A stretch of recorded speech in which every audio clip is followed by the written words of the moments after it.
This is going to be short. I am just, I never watch the Sunday talk shows. There's always something. And one of the big reasons why I never watch the talk shows is that no one ever questions anybody about what they have to say. So people say this crap all over the place. Now, Martha Raddatz took down Scott Walker yesterday, and that was nice.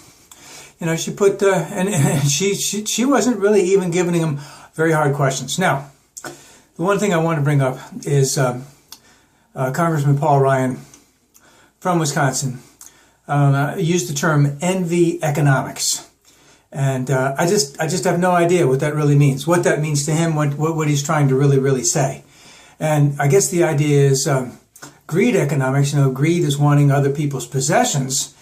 So when he talks about trickle down, etc., that you know that the poor want the goods, you know, the material possessions of the rich. I can understand greed economics, but envy economics, because envy really stands for wanting other people's status, not possessions, status. And I don't really think the poor in any way, shape, or form want the status of being a super millionaire or super billionaire.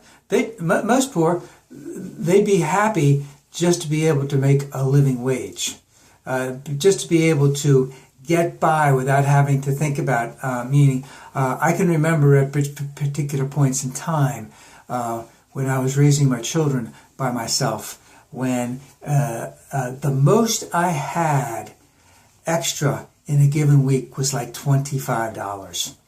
And I really tried very hard to monitor how much that was. Now, do we all want to be a multimillionaire? Of course we do. Do we all thinking about it? Maybe too much? Sure, we do.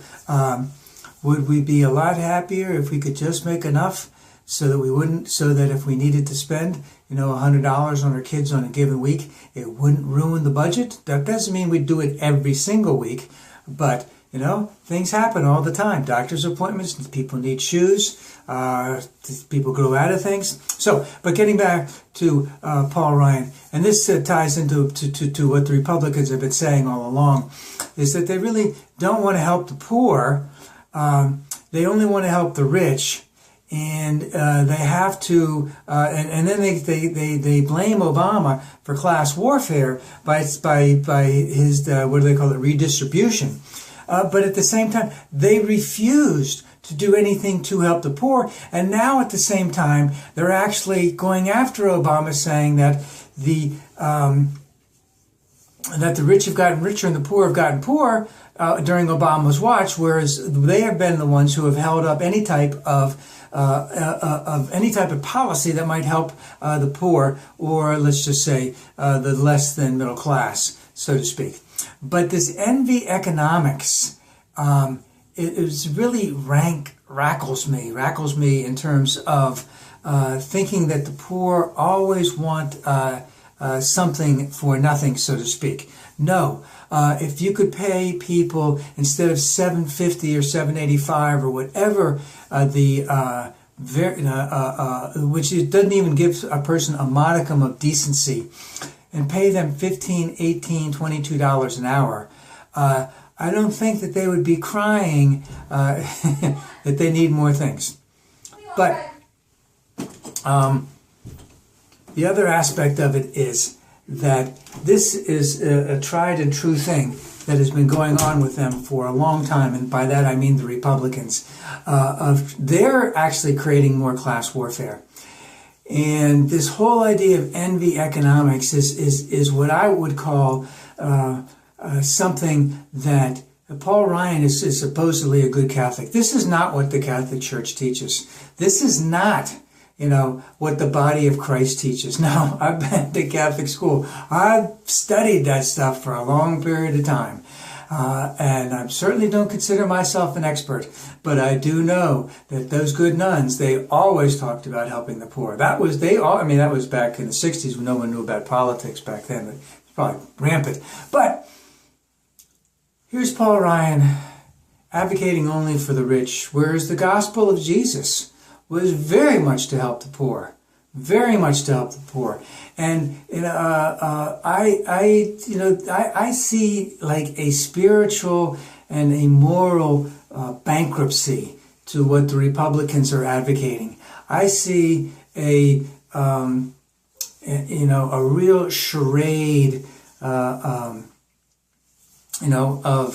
them trying to have a crusade for the rich. It's just a charade. They don't, they will do anything. And the other part of it is there still is the racism behind it, because they're going to do, now they've established, because of Obama and the racism to that anything that any president that's not on their side wants, they will never want or advocate in any way, shape, or form.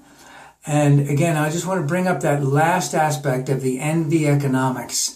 It just really, it's so demeaning to people who are trying to get by, who are working and trying. Because remember, people who are on food stamps, people who receive medical, a lot of them are working, So, but Ryan doesn't want to, he doesn't want to help them in any way, shape, or form. He doesn't want to help infrastructure.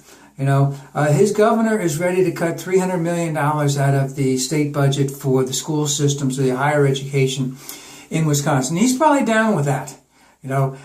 So this whole aspect of the unintellectual aspect of the Republican Party, I just hope that it continues to wear as thin as it is wearing with me right now. And the one thing that I will never envy is being a Republican with talking out of both sides of your mouth and basically lying through your teeth. Spiritually bankrupt in terms of what is morally right for the American people, the people that you promised to serve.